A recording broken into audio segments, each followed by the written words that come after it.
Okay, for today, we're doing more with polynomials. Today is all about building polynomials. So I give you clues and then you build it. So let's zoom in on these three first. That pink one, does it have any bounces or does it only have cut-throughs? The pink one, does it have any bounces? Nope. How many cut-throughs does it have? Do you know what a cut-through means? If you don't, these are the spots where the pink one is cutting through. It's not bouncing off of the x-axis, it's cutting through it. Do you get how there's a 4 there and that goes with this 4 here? Okay. What is the y-intercept of this thing? Well, wait a minute. It doesn't have a y-intercept. Yes, it does. It just doesn't have a number there. Its y-intercept is? 0. Because the y-intercept is where we put in x equals 0. If you put a 0 here, here, and here, you'd have y equals 0, right? And look at that equation cannot be for the pink one. Do you get why?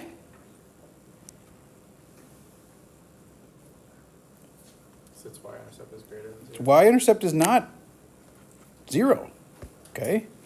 So I can tell that that cannot be the equation of the pink one. What could it be the equation of? There's only one of them that goes through 0, 0. It could be the equation of the green one, maybe, because the green one goes through 0, 0. But how many roots does the green one have? 1, 2, 3. And that can't be right. All right, so this kind of lies to your eyes. That equation doesn't go with any of the 3 graphs. I can prove it. All right. What if I gave you clues about the equation? And I'm going to give you a really simple one to start with. It's got 2 roots, 5 and 7. You should be able to write the equation. It's got 2 roots, 5 and 7. That was like overly simple, but do you get it? You'd have to put x minus 5 and x minus 7. Because the roots are the same as the zeros. Raise your hand if you had that one right. I got to get the feeling if you're getting this. Good. Okay. Now what if I said same problem, but you know what? On this one, it ends going down. On the right-hand side, the graph tails off and heads downwards. Oh, and what did you just do different on this? Because it's going down on the right. You had to put what where? A negative where? In the front. Yep, there you go. Just throwing a negative there makes the thing end going down. All right, what if I said the right end is going down, but the left end's going up? If I leave my equation the way it is, that's not going to be true. If I said the right end down, left end up, this cannot be the right equation. And you might be like, well, then you lied to me about the 5 and the 7 being roots. No, 5 and 7 are roots. But did I say they were the only roots? You see what I mean? 5 is still a root and 7 is still a root, even if I put in one more that I make up. Can you do that? Yes, you can. Does this satisfy what I said? I said it had a root of 5. Does this equation still have a root of 5? I said it had a root of 7. Does this equation still have a root of 7? Yeah. I said it went down on the right. We did fix that by putting that there. And I said it was going up on the left, so I knew that it had to have a total degree of 3. So I threw in one more root. That's where it got tricky at the end. All right, let me give you one like that. See if you can build me an equation that satisfies all these things. It'll be a little bit like this. You're a builder. Somebody comes to you and says, okay, I bought this land in Costa Rica. It's right by the ocean. I want you to give me a great view, and I want it to have a pool, and I want it to have at least 2 bedrooms. Could you build this thing in a lot of different ways still? Yeah, as long as it has a pool, 2 bedrooms, and a great view. There's still other things you could do to it. You could make it have 3 bedrooms. You could make it have 2 bathrooms or only 1. Or you didn't have to say you wanted a bathroom. There are some places that are kind of out in the boonies, and their bathroom is outside.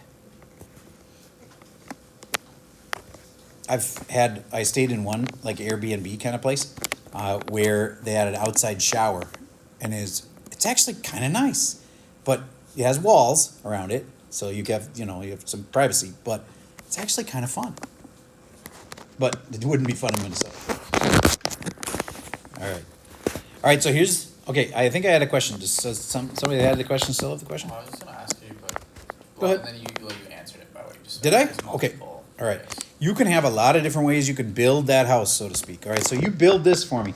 I want it to have 4 roots, one of which is 8. And I want it to be going down on the right. Other than that, you could build it any way you want. 4 roots, one of them's got to be 8, and it's got to be going down on the right. I'm going to pause for a second. I want you to compare this with the person next to you. And yours and theirs won't look the same, like the builder deal. You could build this house a lot of different ways as long as it's got these 3 things. Pausing. Here we go. Tadros, do you have an answer? Yeah, I just did negative x minus 8. That got over almost all the requirements right there. It's going down on the right. It's got a root of 8. Keep going. And then I did x minus 1. And then x minus 3. And then I put it squared on the 8, just since I wanted to try it. All right. Good point. Does yours have a degree of 4? Yeah. Does it have a root of 8? Yeah. And the only question would be, it has a double root of 8, but that's okay. It has a root of 8. It happens to just bounce there. So yeah, you could do that for sure. And in fact, could you have done it just with this x minus 1? Yes, if you had put the right thing right here. What should you have put right there if you wanted to? 3. Yeah, because see how that would have a degree of 4 total. And now this has a root of 8, and it's going down on the right. Okay, cool. That's pretty much it for the day. So of course the clues get harder, but all right. So let's try this. This is the warm-up part, the review part. This is just long dividing 396 and 7. I didn't find it that valuable, so I think instead we should do a nice normal one. Everybody divide, and this is how the directions are going to be on a test too. They want you to write it as something times something plus the remainder. This is the remainder. So do the long division and write your answer as something times something plus the remainder at the end. Okay, if you don't remember how to long divide, I'm going to just give you this start. And I think, actually, I'll ask somebody. Do you remember how to, I said you could always start and then adjust from there? How do you always start? X. Where does that X go? Up top. And then you'll quickly realize X times X is going to give you X squared, which isn't quite what you wanted. But it's a great thing to build off of. All right, I'll give this a shot. I'll be quiet for a bit, pause it. And in a moment, I'm going to ask you to compare your remainder with the kid next to you. Because if you guys got the same remainder, the odds are incredibly high that you both did it right. Okay, I don't want to stop the good conversations. You can actually keep going there. I am going to show how I did it. And this is very easy to make a dumb mistake on. So if you disagree with me, please tell me. Maybe I'm the one who's making the dumb mistake. Minus 12x squared. Draw a line. Then make it opposite and opposite. And that's a really classic place for kids to forget that. And then this makes 9x squared. And it would be really easy to screw up right there.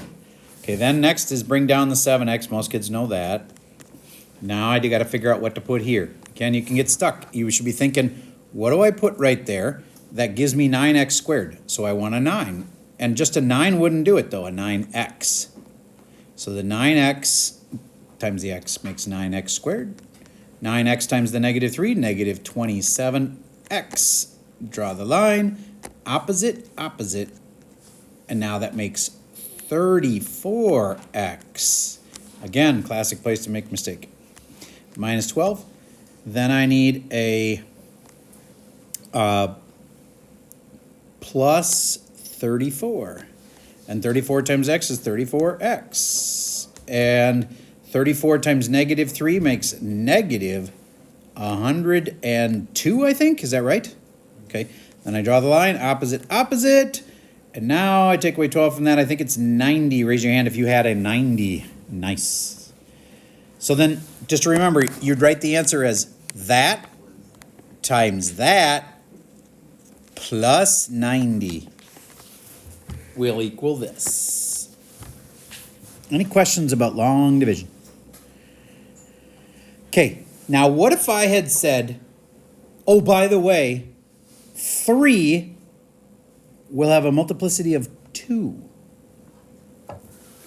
Well, that would mean that by the time you were done with the problem, this would have needed to have a squared right here. And I'm not saying that's the case here. That wouldn't have actually worked in this problem. But if they said that it had a multiplicity of 2, that would mean you'd have to get x minus 3 would be in there twice. You'd need that to be squared. Wouldn't work on this problem, but could have worked on a different type question. All right, now let's do the box problem. This is a classic problem we have done every single year in Honors Pre-Calc, and it really, really is important to understand it. Okay, so pay attention to this. Do you get if you have a flat piece of cardboard and you cut out the corners and fold it up, you could make a box? I want you to picture this, a 12-inch by 10-inch piece of cardboard. Do you get, let's just keep it simple and say I cut out 1-inch corners like this. It would cut out, the shaded area would get cut out. Do you get that you could fold on the dotted lines? Do you get that it would make a box? Can you visualize that? It'd be a very shallow box because its height would only be 1. When you folded it up, do you get how that could make a box? Raise your hand if you get how that could make a box. Okay, good. Now, do the corners have to be 1? No. But what if you said, can x be anything? This is what the domain is of the box, of the x. Is, can x really be anything you want? Well, you might think, well, I could cut out any size quarter I want to, but what if I said, cut out a 22-inch corner? You gonna be able to do that? No. In fact, what is the biggest corner you could cut out? Now, don't say it out loud. I want you to tell me, because you'll be able to then tell me x has to be less than something. I can tell you it's got to be less than 22, of course. I want you to talk with the kid next to you about how big do you think you could make the corner? And if you have an argument for one thing and they have an argument for the other, listen and see if they're right or you're right. There's only one right answer. X has to stay less than something. Okay, I'm going to pause for a second. Talk to the kid next to you. What do you think the biggest is that this could be? It has to stay less than what? All right. Imagine the kid next to you had said, x has to stay less than 6. Do you know what they did? Just to clarify, they're wrong. But do you know what they did? If they said x has to stay less than 6. Yes? They took the 12 and they said, oh, can't go over halfway cutting in this way, and so it must be 6. But that isn't the right answer because x has to go and handle both the 12 and the 10. And so what do you think the actual answer is? X has to be less than 5. Now, some people might argue x could equal 5. I want you to think about what would happen if x equaled 5. It would actually go over 5 this way, and then down 5 that way. So it would be like a square like this. But the problem is, it would have to also come over 5 and down 5 this way. Do you get that it would cut off that entire side? So 5 would not be cool. Couldn't have 5. All right. What else can't you have? Yes? 0. Why can't you cut out a corner of 0? Because that's not a cut. All right, because you wouldn't actually be cutting the corner. And then you have a flat piece, which is not a box. Right? Okay. Do you now understand why the domain of this thing is x has to be between 0 and 5? Because you can't not cut the corner out, so it has to be bigger than 0, and it has to be less than 5 because if it was 5, that whole side would disappear down here. All right, now I want to think about how long will this side be after I actually cut out that corner. Hint, it's not 10 anymore. And you might say, but I have to know how big the corner is that you cut. No, you don't. Give me the answer with an X in it. So how long is this side after you've cut out your corners? Write an expression for it. It has an X in it. And if you don't understand, the kid next to you might be able to explain it to you. Write how long that side is after you've cut out those corners. It's not 10 anymore. Go ahead. Okay, I think I heard people saying it right, so take a shot at it. Raise your hand. Be bold. Yes? 10 minus 2x. Now, a lot of people say 10 minus x, but then they're only subtracting one of these. They have to subtract this one too. It's going to be cut on both sides, so it's going to be 10 minus 2x. Raise your hand if you had that one right. Cool. Then what's the other two sides? So that you can tell me the volume. I don't know if you noticed on that worksheet, I gave you a question about volume, and then in that case, I just gave you the 3 sides, just to make your life a lot simpler. Now, I just gave you a hint on one of your sides. You should be able to figure out all 3 sides and give the volume in terms of x. That means there's an x, and only an x in your answer. You can have numbers, but you can't have any other variables. If I say volume is in terms of x, there can be x's and numbers, but nothing else. All right, give that one a shot. 15-minute warning. Okay, if you didn't know that volume is length times width times height, you forgot a really important geometry topic. So what's the length? I usually think of the length as the longest side. Now, I'm not going to care if you reverse the order of these things. We do already have one of them. I'm going to put that here.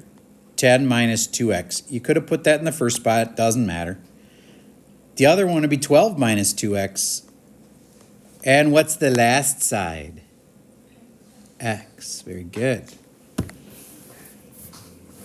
Process that for a minute. Do you get I have a polynomial and its domain and it comes from the real world? You could make a box with this. That's powerful. It's a really important example. That's why we do this every year and we have problems like it every year. Okay. Here is your actual homework. So let's start it together. Let's all do number 41. You're supposed to make a polynomial that has these desired characteristics. Kind of like you're the builder. And the guy's got a piece of land, and he gives you a bunch of money and says, build me a house. It's got a pool, a great view, a couple bedrooms.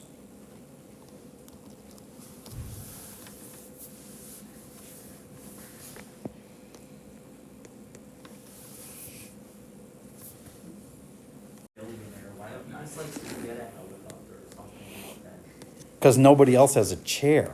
People have helicopters. All right. So anyway, not a chair like that. You gotta admit, you've never seen one, have you? See? Okay. X plus 1, x minus 1. That's the simplest way that you could do it. Did anybody have it just that way? I'm assuming most of you did it just that way. Okay, good. Here's a more complicated way for like Mr. Smarty Pants, who says x squared minus 4 would be better than those two. See what I did there? Because doesn't x minus 4 break down into the other two? And then Mrs. Smarty Pants could add on this. Somebody tell me, what could you add on? Yes? X squared minus 1 could be replacing these two. Do you have to do that? No. Just trying to say you could have. Because that would factor into the x plus 1 and the x minus 1. Do you see that you have some degree of flexibility here? You just have to do what they said. But you can do more than they said, too. All right. Should you do some of these for practice? Oh, yes. But you don't have that much time. And do you get that when you come back after break, I have to have released you enough to, you just have complete freedom from now until when you come back from break. That was principal's orders. I'm obeying principal's orders. I do want to remind you, though, many of you have not done your lab yet. About half of you have and turned it in. And the other half of you are like, what? What lab? The tennis ball lab. And some of you haven't done it. Well, I had assigned it. It is already due. But if you want to know when we're actually going to grade it, it's going to be probably after this next test. Okay, so if you hadn't gotten around to getting that done, you could get it done by, I think our test is on Tuesday, maybe Wednesday. So I put the lab due Thursday. That way you for sure can do it, you know, after you're done studying for the test and you kind of got that night off, then you could finish your lab there. Okay? So that's the week after you come back. So when the week after you come back, we're pretty much done. I've taught you everything. Now I just got to review and test. And that test is either going to be on Tuesday when we come back or Wednesday. Labs for sure due Thursday. All right? And some of you may not have done the worksheet yet. Remember the worksheet I made? It took like an hour to get it all made for you and then another hour to make the key maybe. Probably half an hour. My point, get that worksheet done and put it into the Schoology quiz. That was due today. But I take late work, so just get it done. So you can have this weekend or this long weekend off, but if you're behind on stuff, wouldn't be a dumb idea to take an hour and get caught up. All right, you guys, that's all I got for you for today.